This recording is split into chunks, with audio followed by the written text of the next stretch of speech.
अस्सलामुअलैकुम, कैसे हैं आप सब। My name is Mohammad Zain and I am here to teach you physics class 9।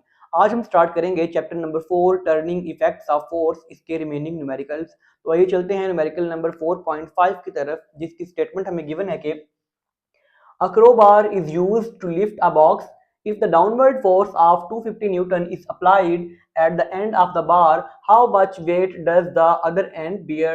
The crowbar itself has negligible.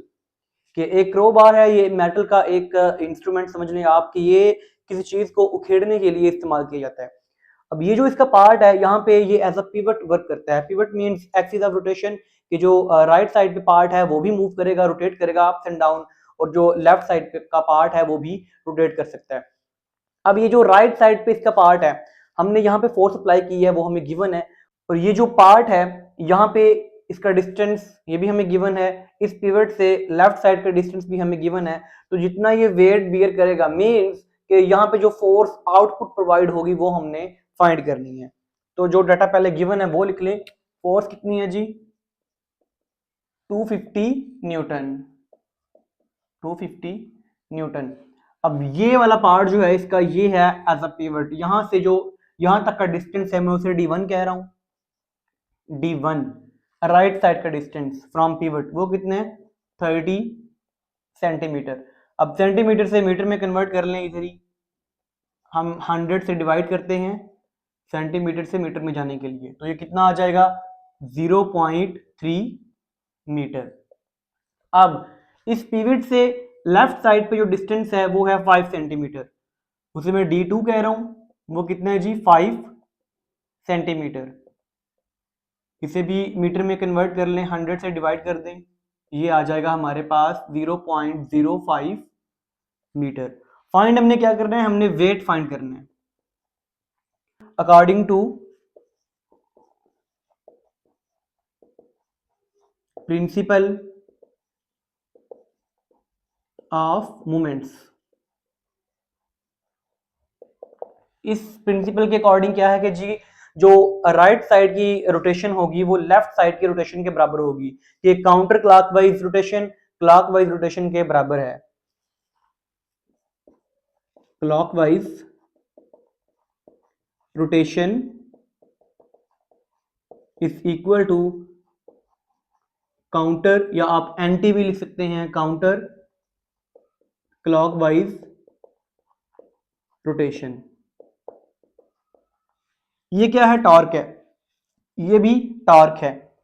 इसमें वैल्यूज पुट कर दें एफ। अब ये मैं राइट साइड की बात कर रहा हूं पहले। लेट से ये जो क्लॉकवाइज यही है ना, जो घड़ी की जो सुइयां होती हैं वो इस चैनल घूमती हैं ऐसे, तो ये क्लॉकवाइज रोटेशन है। यहाँ पे जो टॉर्क है एफ, इसके साथ इसका डिस्टेंस डी जो कि है D1 इज इक्वल टू, ये counter clockwise anti clockwise rotation के बराबर होगा। जो कि यहाँ पे अब मैं फोर्स भी लिख सकता हूँ, वेट भी लिख सकता हूँ। क्योंकि हमने वेट फाइंड करना है तो मैं W लिख रहा हूँ। वेट और फोर्स एक ही चीज है, दोनों का सेम यूनिट है। और इधर का डिस्टेंस लेफ्ट साइड का डिस्टेंस आ जाएगा D2। अब हमें क्या चाहिए, हमें ये चाहिए weight W is equal to F multiply by D1 divided by D2, नीचे आके यहाँ पे डिवाइड हो जाएगा। अब इसमें सिंपली वैल्यूज पुट कर दें इस फार्मूला में। W is equal to force क्या है जी 250 मल्टीप्लाई बाय D1 क्या है ये 0.3 डिवाइडेड बाय D2 क्या है ये 0.05।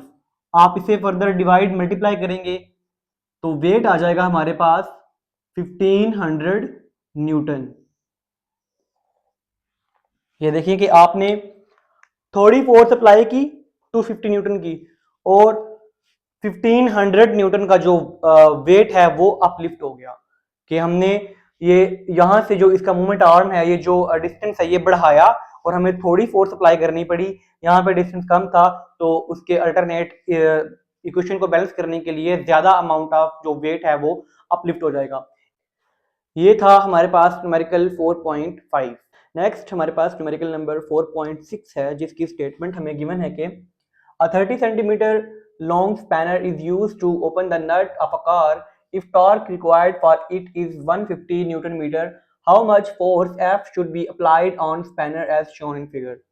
ये आप देख सकते हैं कि एक स्पैनर है, एक रेंच है, ये एक गाड़ी का नट खोलने के लिए इस्तेमाल किया गया है।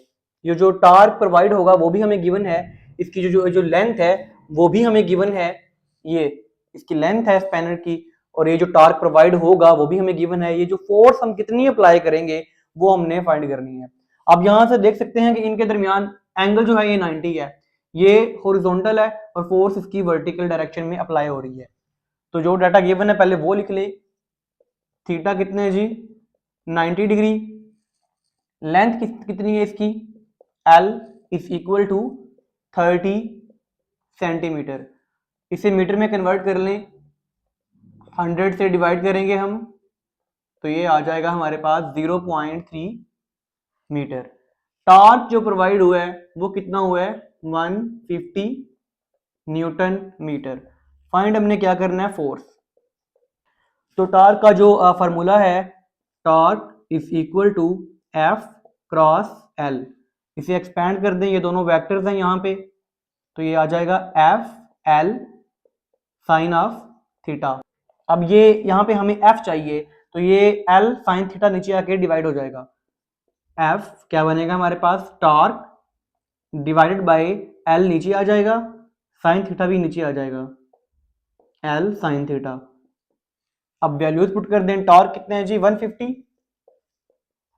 डिवाइडेड बाय L कितने हैं 0.3, थीटा कितने हैं 90, साइन 90। अब ये जो टर्म है साइन 90, साइन 90 क्या होता है 1 होता है, तो F कितना आ जाएगा 150 डिवाइडेड बाय 0.3। आप इसे फर्दर कैलकुलेटर से डिवाइड करेंगे तो हमारे पास फोर्स आ जाएगी 500 न्यूटन, कि हम इस लेंथ के साथ 500 न्यूटन की फोर्स अप्लाई करेंगे तो इतना जो टॉर्क है वो प्रोवाइड होगा। तो ये था हमारे पास न्यूमेरिकल नंबर 4.6।